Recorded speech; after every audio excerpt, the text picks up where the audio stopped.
مشہور زمانہ قصیدہ جسے ہم قصیدہ بردہ شریف کے نام سے یاد کرتے ہیں. آپ کو معلوم ہے اس قصیدے کا نام قصیدہ بردہ کیوں ہوا؟ سنیں. امام بوصیری رحمۃ اللہ تعالی علیہ انہیں فالج ہو گیا، اور فالج کی بیماری کتنی بری ہوتی ہے، کس قدر تکلیف دہ ہوتی ہے، اللہ تعالیٰ محفوظ رکھے. یہ بیماری اس قدر خطرناک ہوتی ہے کہ بعض اوقات انسان کو کفر تک پہنچا دیتی ہے، یہ فالج کی بیماری. تو امام بوصیری رحمۃ اللہ تعالی علیہ پر فالج کا حملہ ہوا تو آپ نے علاج کروایا، دنیاوی طبیبوں کے پاس علاج کروایا، کوئی فائدہ نہ ہوا. پھر طبیبوں کے طبیب اللہ کے حبیب صلی اللہ تعالی علیہ وسلم کی بارگاہ میں ایک قصیدہ لکھا. قصیدہ لکھ کر آپ سو گئے، نصیب بیدار ہو گئے، اور خواب میں آقا کریم صلی اللہ علیہ وسلم کی زیارت ہوئی، اور آقا کریم صلی اللہ علیہ وسلم نے خواب میں امام بوصیری رحمۃ اللہ علیہ سے یہ قصیدہ سنا. اور بیچ میں ایک شعر آیا، وہ شعر مجھے اس وقت یاد نہیں ہے. جب وہ شعر پڑھا تو پیارے آقا علیہ السلام نے اپنا دست شفا امام بوصیری رحمۃ اللہ تعالی علیہ کے اس حصے پر جہاں فالج تھا آپ نے پھیر دیا، تو آپ کا فالج صحیح ہو گیا. اور قصیدہ سن کر میرے پیارے آقا علیہ السلام نے امام بوصیری رحمۃ اللہ علیہ کو اپنی چادر بردہ، عربی میں کہتے ہیں چادر کو بردہ، اپنی چادر نذرانے میں عطا فرمائی. جب صبح ہوئی بیدار ہوئے تو بالکل صحیح ہو چکے تھے، فالج ختم ہو چکا تھا، اور قریب ہی وہ چادر بھی پڑی تھی جو حضور نے خواب میں دی تھی صلی اللہ علیہ وسلم. تو اس وجہ سے اس قصیدے کا نام پڑا قصیدہ بردہ شریف.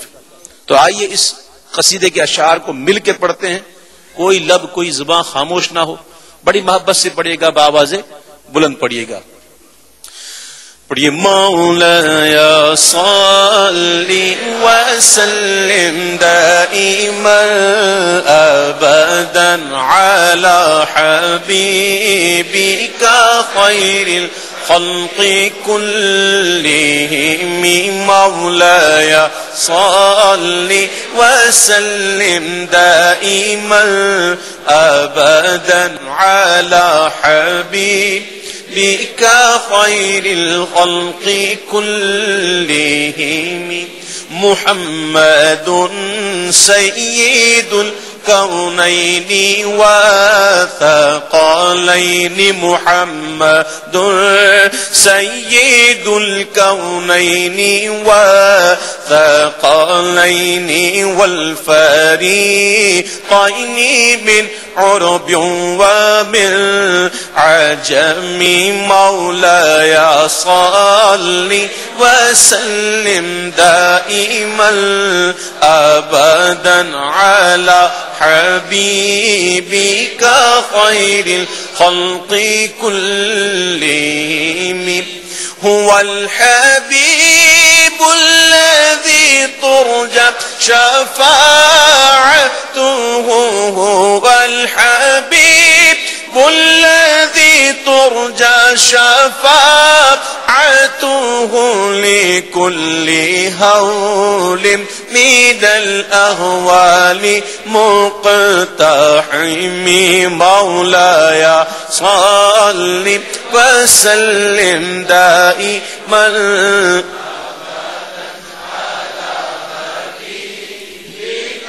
خير الخلق كلهم.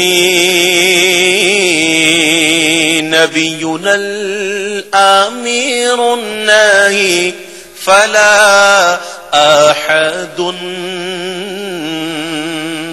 نبينا الأمير الناهي فلا أحد أبر في قولي لا منه ولا نعمي. مولاي صل دائما ابدا على حبيبك خير الخلق كلهم.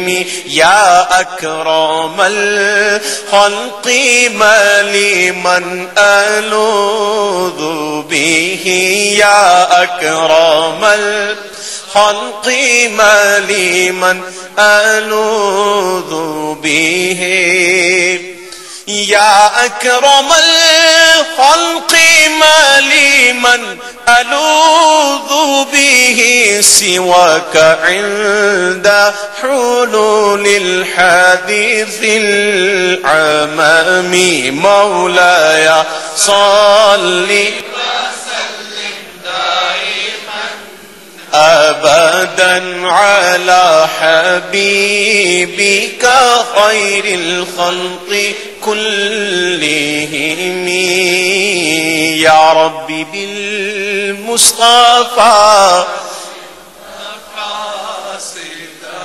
يا ربي بالمصطفى بلغ مقاصدنا يا ربي مصطفى بلغ مقاصدنا واغفر لنا ما مضى يا واسع الكرم مولاي صل وسلم دائما أبدا على حبيبك خير الخلق كلهم اللهم صل وسلم وبارك عليه.